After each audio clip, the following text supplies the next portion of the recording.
Salut à tous, j'espère que vous allez bien, que la famille se porte bien. Aujourd'hui, nous on va faire une petite vidéo. Donc on avait fait le 1 litre de PureTech, le 1 litre de TCE, le 1 litre 5 DCI, et là on va se faire le 1 litre 4 VTI. Donc on va voir les points forts et les points faibles pour voir un peu ensemble ce que ça vaut. Parce qu'il y a beaucoup de mauvais retours, donc on va voir un peu les mauvais retours déjà pour commencer. Allez, on y va, let's go, c'est parti.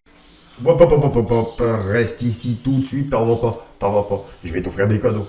Voilà. Donc, je vous propose de faire un concours et je vais vous faire gagner un boîtier Vacom. Donc, je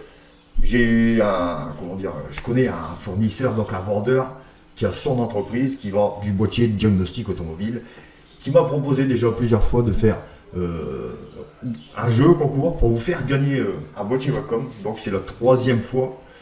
Non, une fois j'en ai présenté un, une fois il a offert à ma communauté sur Facebook. Et là, il veut vous le faire gagner. Donc, je vous explique ça dimanche dans mon live à 17h. Donc, le but, c'est assez simple. C'est vous allez soit gagner le boîtier Vacom, soit avoir un code promo. Donc, voilà. Allez, à dimanche, 17h.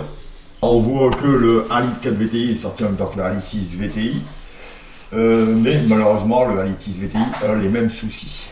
Donc, ce bloc moteur, voilà, il est chez PSA et chez BMW. Donc ils disent que ça paraît une véritable plaie niveau fiabilité. Donc c'est un moteur à 4 cylindres à injection directe avec levé variable de soupape, donc avec un déphaseur, permettant de moduler la ouverture selon le régime de la charge moteur.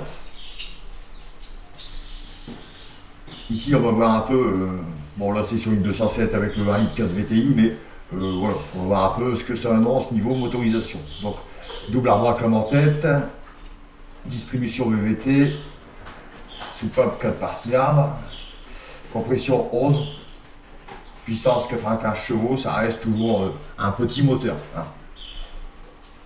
Donc, 5 rapports, 6 chevaux. Voilà. C'est tout. Ouais, c'est tout.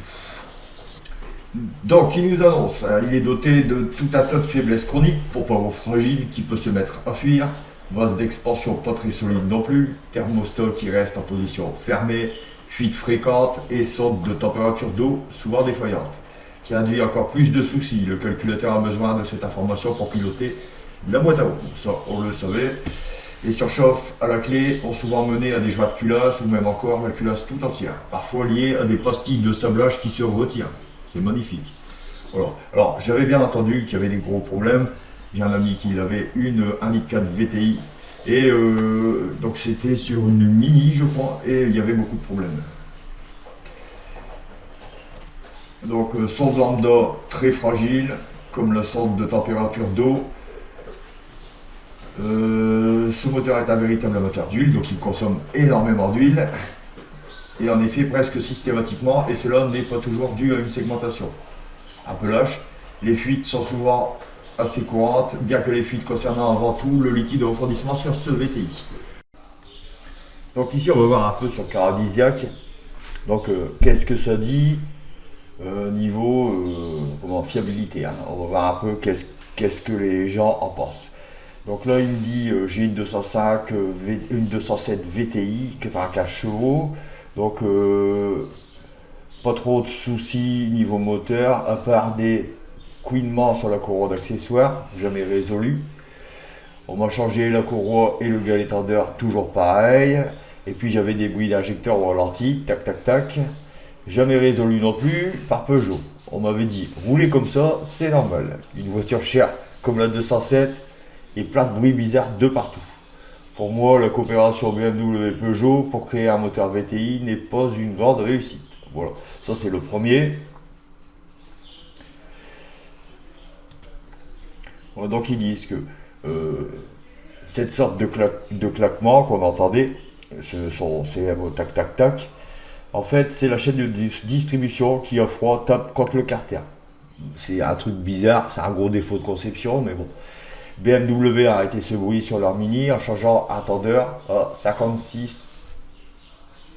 Mais Peugeot ne fait pas le faire pour l'instant. Ne veut pas le faire pour l'instant. Voilà.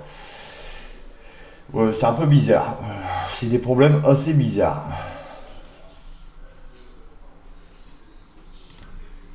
Donc ici on a un des petits problèmes qu'avait ce moteur. Donc euh, ils avaient un problème. Donc la chaîne se détendait. La chaîne de distribution se détendait. En cause le tendeur hydraulique, donc dont la défection engendre l'allongement de la chaîne, voire la casse du moteur. Un problème que l'on croyait résolu en juillet 2009 avec le montage d'une nouvelle référence. Or, en février 2013, la distribution continue de faire parler d'elle, par son bruit grésillonnant. Grillonnant, ouais, bon, bref. Donc, pour moi, je pense que c'est un moteur à peu près fiable, mais avec des problèmes. Voilà, cette vidéo est terminée. Donc n'oubliez pas, venez sur le live dimanche à 17h. Comme ça, vous allez voir comment se passe le concours pour vous gagner un Vacom. Voilà, donc vous n'êtes pas obligé de le garder, vous pouvez le revendre, mais c'est un cadeau pour vous. Donc voilà, allez, salut, à la prochaine vidéo. Et laissez-moi en commentaire ce que vous pensez du 1,4 litre VTI.